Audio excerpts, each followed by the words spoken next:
생각지도 못했던 1억이나 되는 대출 상환 금액을 준비할지도 모르는 상황에 거기다 만에 하나 여기서 삐걱대기라도 하면 입주는커녕 경매 현금 청산으로 거리에 나앉을지도 모르는 판국인데 조합장이라는 사람은 오히려 일 잘했다고 성과급이나 챙기고 있으니 참 그 양반 분위기 파악 정말 못하는 것 같습니다.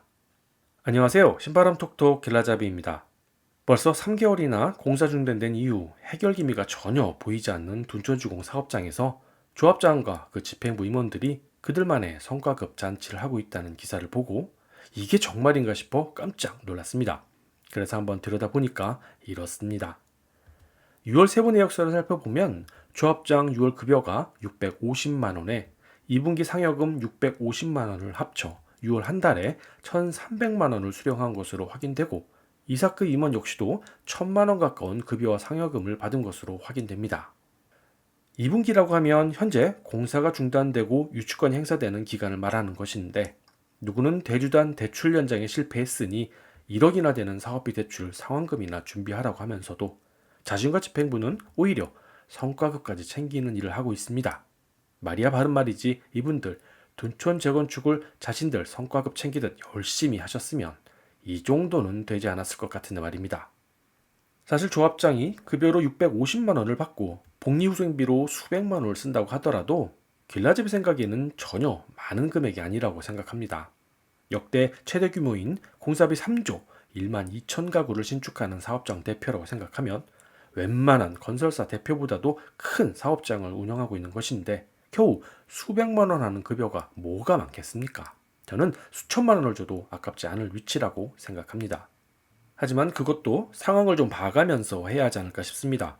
사업 제한으로 조합원 1인당 매달 손해액이 1,000만 원이 발생되는 시점에 더군다나 언제 재개될지도 모를 정도로 사업을 심각하게 만든 당사자가 사업을 이렇게 만들어 놓고는 이 시점에서 뭐 잘했다고 본인들 성과급을 챙긴다는 것은 상식적으로 이해가 되지 않는 행동 아닌가 싶기 때문이죠. 물론 그분들이야 규정에 따라 했다고 말하지 않겠습니까? 어찌됐든 이런 조합장이 결국 사임하겠다고 하니 둔촌주공의 새로운 국면으로 찾아왔으면 좋겠다 싶었는데 이 둔촌주공 문제가 조합장 한 명의 문제만 있는 것은 아닌 것 같습니다. 그게 바로 그동안 감춰져 몰랐던 상가 문제가 터져나왔기 때문입니다. 아파트가 조합 주도로 재건축을 진행하는 것과는 달리 상가는 아파트와 분리해서 상가 독립 정산제 방식으로 시행하게 됩니다. 쉽게 얘기하면 사업 초기에 아파트와 상가를 분리해서 별도로 이익과 비용을 정산해서 관리처분 계획안을 자율적으로 마련한다는 이야기입니다. 그런데 둔촌주공이 국내 최대 규모라는 거 잘 아시죠? 그렇다면 그 안에 상가는 또 얼마나 많았겠습니까? 아파트도 조합 설립하면 얼마 안 있다 비디오에 나오면서 확 뒤집어지고 또 새로운 조합이 만들어지는 것처럼 상가도 자신들의 이익을 위해서 이 단지 저 단지 상가동에 따라 상가 재건축위원회가 만들어지다 보니까 하나가 아닌 여러 개의 상가위원회가 만들어지게 되면서 결국 자신들의 이익을 더 늘리기 위해서 목소리를 높이다 보면 사업은 진행 안 되고 서로 불만만 더 커지는 상황이 되는 것입니다. 둔촌주공 상가 문제도 같은 이유입니다. 상가조합과 복수의 상가 재건축위원회 사이에 첨예한 다툼 때문에 공사가 중단된 하나의 원인이라고 말할 수 있는 것이지요. 그 결과가 당초 상가조합원이 287명이었던 것이 지분 쪼개기로 530명으로 늘어나게 됐으니 이거 어떻게 정리할 수 있겠습니까? 상황이 이러니 시공단에서도 오죽하면 상가 문제가 반드시 해결돼야 한다는 합의 조건을 내놓았나 생각되게 할 거니와 조합은 여기 한 수 더 떠서 서울시 9개의 중재안 중 8개는 모두 합의했으면서도 나머지 1개 상가 문제에 대해서는 거절한 것을 보면 아무래도 상가 문제 쉽게 해결되지는 못할 것 같습니다. 이렇다 보니 다들 저와 같은 생각이었을까요? 하늘 높은 줄 모르고 치솟던 둔촌주공 입주권 가격이 하락한다는 소식이 전해지고 있습니다. 전에 영상 소개해드렸는데 공사가 중단되고 나서 혹시나 싶어 매매 가격이 떨어지지는 않았나 하는 생각에 입주권 가격을 조사한 결과를 알려드렸더니 조합원 아직도 정신 못 차렸다고 우리 구독자님들 야단치들 댓글 달아주셨는데요. 이제서야 그 양반들 정신 좀 든 것 같습니다. 84제곱미터가 얼마 전까지만 해도 25억 한다고 알려드렸는데 현재 19억까지 내린 매물도 많은 것으로 조사됩니다. 더군다나 이주비 승계까지 받으면 3억가량 더 낮아져서 초기 투자금 15억 원대까지 낮아질 수도 있으니 이참에 금매 한번 잡아볼까 생각할 수도 있는데요.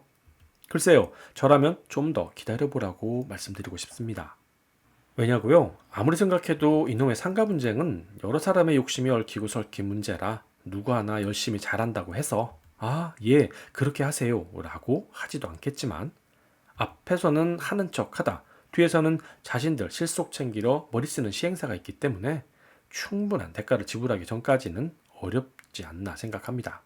더군다나 상가 재건축위원회가 도시정비법상 단체로 인정되지도 않기 때문에 법으로도 해결할 수 있는 문제도 아니기 때문이죠.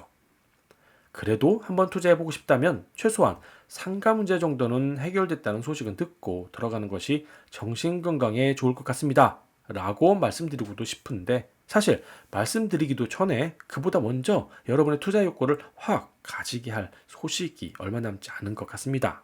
바로 대출 상환권 때문입니다. 앞서 말씀드린 것처럼 호가 25억 하던 것이 19억까지 내려가 6억이나 빠져가면서 급매로 내려오는 거 보면 얼마나 조합원들 마음이 조급해졌으면 이렇게까지 하겠습니까? 물론 금리가 오르고 시장 상황이 하락세로 접어든 것도 이유가 있겠지만 지금껏 꿈쩍도 하지 않았던 조합원들이 이제서야 너도 나도 급매로 내놓은 이유는 따로 있지 않나 싶습니다. 벌써 돈조주공 재건축하면서 이주한 조합원이 5년째 남의 집 전세살이 하는 것도 문제가 되지만 한 달에 사업비 손실만 인당 1,000만 원이 내 마이너스 통장에서 사라지는데 이것을 일로 계산하면 하루에 30만 원도 더 되는 돈이 됩니다. 얼마나 마음 저리겠습니까? 그런데 진짜 문제는 이런 막막한 상황이 언제 끝날지 모른다는 점이 조합원의 결정을 좀 더 앞당기지 않았나 싶습니다. 여기에 결정적인 것 하나 더 말씀드리면 바로 사업비 대출에 대한 약 1억 원 이상의 현금 상환이 아니겠나 싶습니다. 재건축 사업에서 대출은 크게 두 가지입니다. 이주비 대출과 사업비 대출권입니다. 사업을 하려면 당연히 이사를 나가줘야겠죠.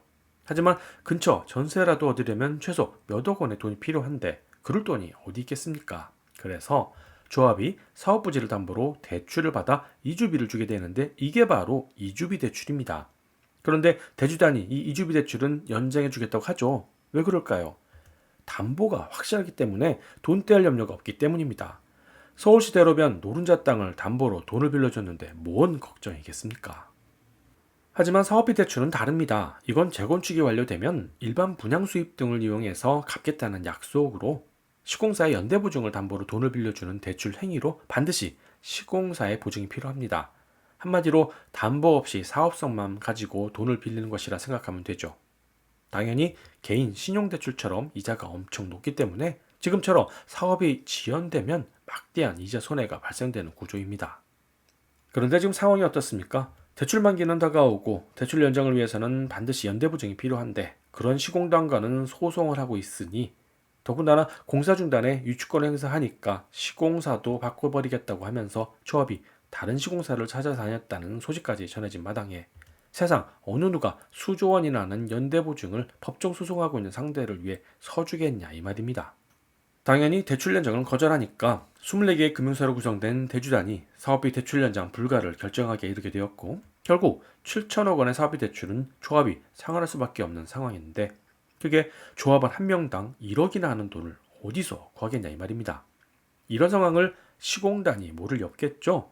다음 달 23일로 예정된 대출 연장 마감일까지 사업비 7천억 원을 갚지 못하면 시공단이 대주단에 대신 변제하고 구상권을 행사하겠다는 공문을 조합에 발송했다고 합니다.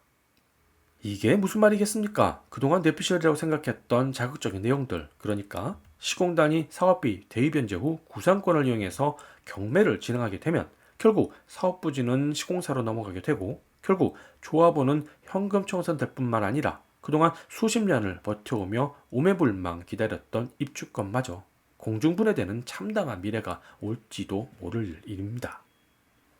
누군가는 설마니 그렇게까지 하겠어? 라고 할지도 모르지만 말씀드린 것처럼 재건축 사업은 아파트 조합의 욕심, 상가위원회의 욕심, 사업과 연결된 커미션, 시공사의 공사 욕심 등 수많은 이권과 욕심으로 얽히고 설켜있기 때문에 누구 하나 열심히 한다고 풀리는 그런 성격의 사업이 아닐 것입니다. 그에 반해 이 사태를 해결할 주체인 시공단과 과감하게 협의할 수 있는 유일한 곳은 바로 인허가 기관인 서울시뿐입니다. 따라서 서울시가 나서서 적극 중재하고 있을 때인 지금 마지막 기회가 아닌가 싶습니다. 따라서 조합집행부와 상가위원회는 한 번 더 생각하시고 올바른 결정 내리길 바랍니다. 오늘은 여기까지입니다. 다음 시간엔 상가 문제 잘 협의됐다는 결과 있었으면 좋겠습니다.